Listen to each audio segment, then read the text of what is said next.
O ano de 1986 ficou marcado pelo terrível acidente nuclear de Chernobyl.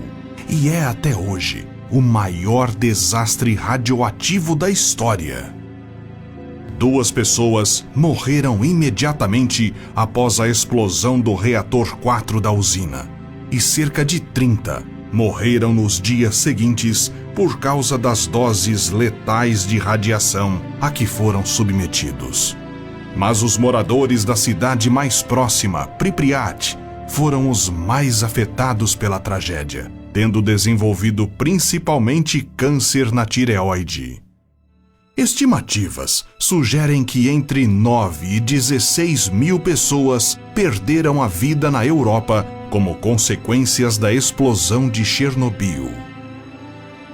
Por conta de todo o estrago causado pelo acidente, a cidade de Pripyat foi totalmente evacuada. Desde então, ninguém mais foi autorizado a residir ali, se transformando em um cenário fantasmagórico. Eu sou William Toffoli, narrador do Mistérios do Mundo, e aqui estão 9 fatos pouco conhecidos sobre uma das cidades fantasmas mais famosas do planeta.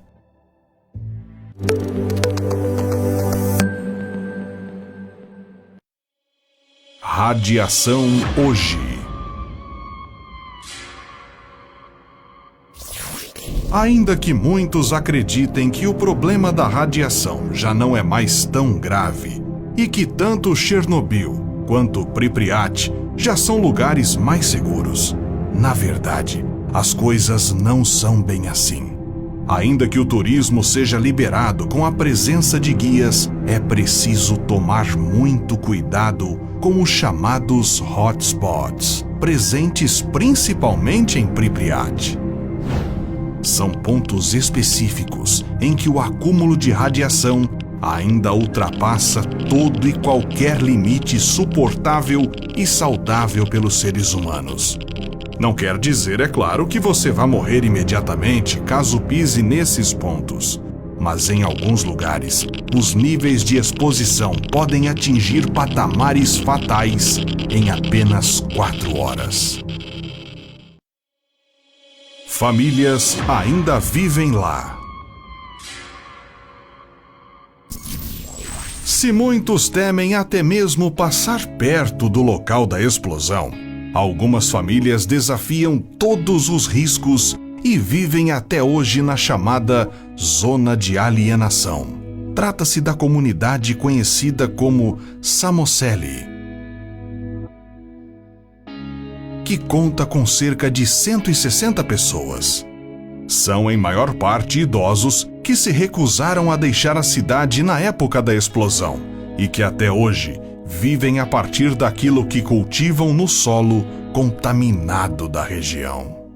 O governo ucraniano concedeu autorização para que esses idosos passassem o resto de suas vidas por lá, mas ordenou que os mais jovens deixassem o local para que, pouco a pouco, a zona de alienação fosse realmente evacuada de forma total. Os cavalos de Pripyat. Os cavalos dessa raça são uma espécie muito antiga, em grande risco de extinção. Atualmente, vários cavalos dessa espécie vivem em Pripyat, desde que foram introduzidos por lá em 1998. Segundo os historiadores e paleontólogos, essa espécie se assemelha muito com aqueles que eram desenhados nas cavernas há milhares de anos na Europa, o que significa que talvez pertençam a uma espécie milenar. Sua preservação, por conta disso, torna-se ainda mais importante. Os cavalos têm usado os edifícios abandonados da cidade, sobretudo os celeiros, como abrigo. Mas, como nem tudo são flores, já que os cavalos de Pripyat vêm recentemente apresentando um declínio em sua população, para os cientistas, a radiação até pode ter uma parte de culpa.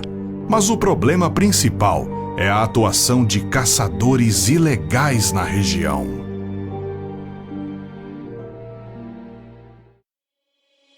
Animais radioativos.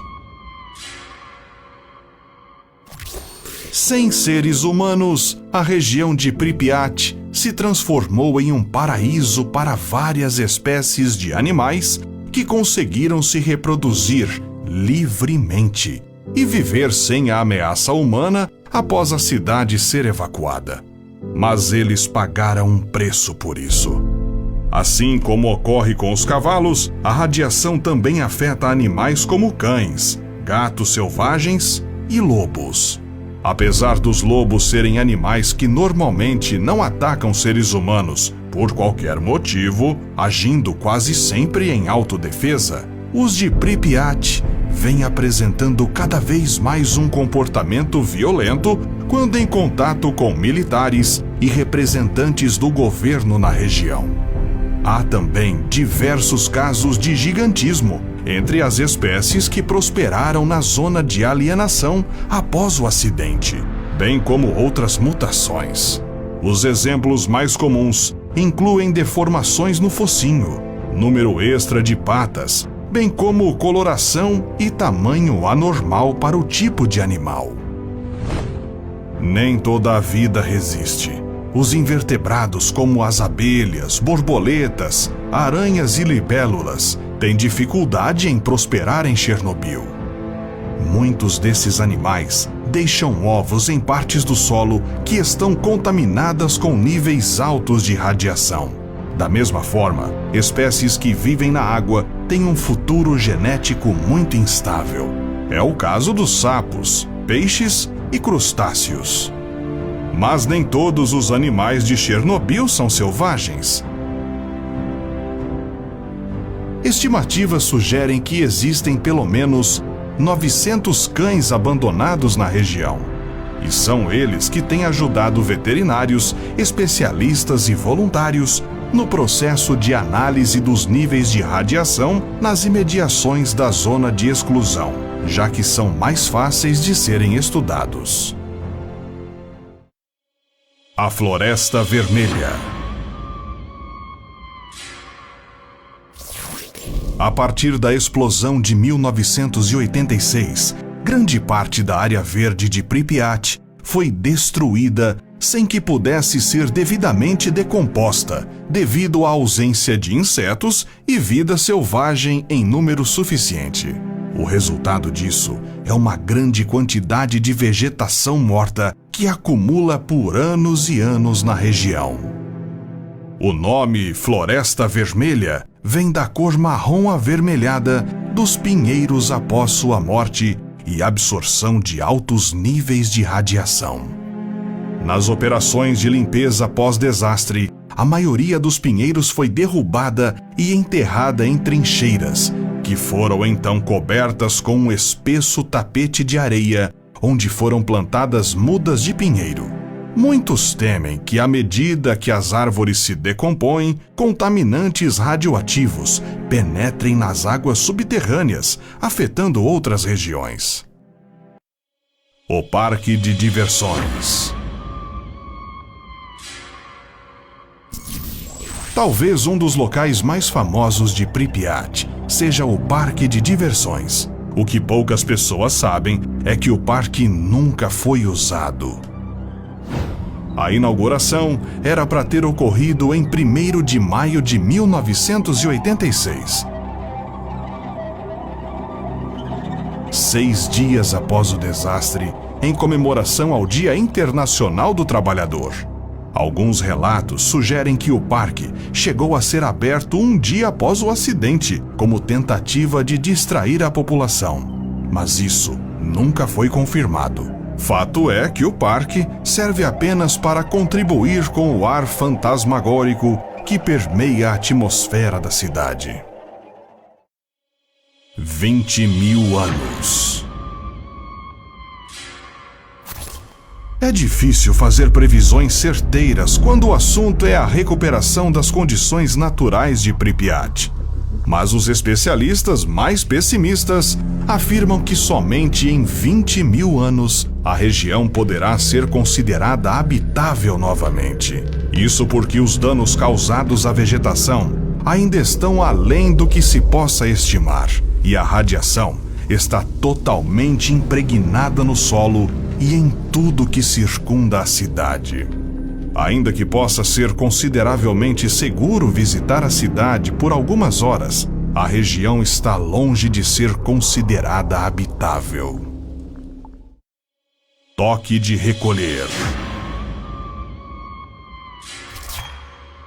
Por mais que se trate de uma cidade praticamente fantasma, o governo ucraniano estabeleceu um toque de recolher na região, que determina que ninguém pode permanecer ao ar livre por lá após as 8 horas da noite. Por isso, durante a noite, só o que você pode ouvir em Pripyat são os sons da vida selvagem, que pouco a pouco tenta recuperar seu espaço perdido, e dos bips eletrônicos dos sistemas de monitoramento de radiação. O legado de Chernobyl. Hoje, Chernobyl atrai turistas intrigados com sua história e seus riscos. Mas embora se pense que o desastre de 1986 fosse o possível símbolo do fim da energia nuclear, a Rússia nunca abandonou seu legado ou sua tecnologia. Até hoje, ainda existem 10 reatores RBMK, iguais aos de Chernobyl em operação na Rússia.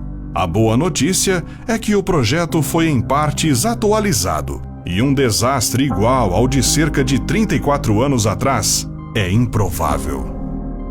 No entanto, há aspectos fundamentais do design original que não puderam ser consertados, e especialistas garantem que os reatores soviéticos não tenham atingido o nível de confiabilidade dos reatores de água utilizados no Ocidente.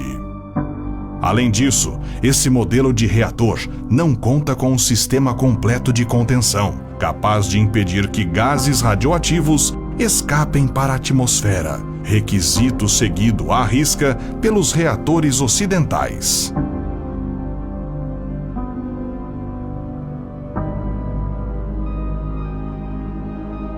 E você, gostou de aprender um pouco mais sobre o desastre de Chernobyl? Conte nos comentários. Até a próxima!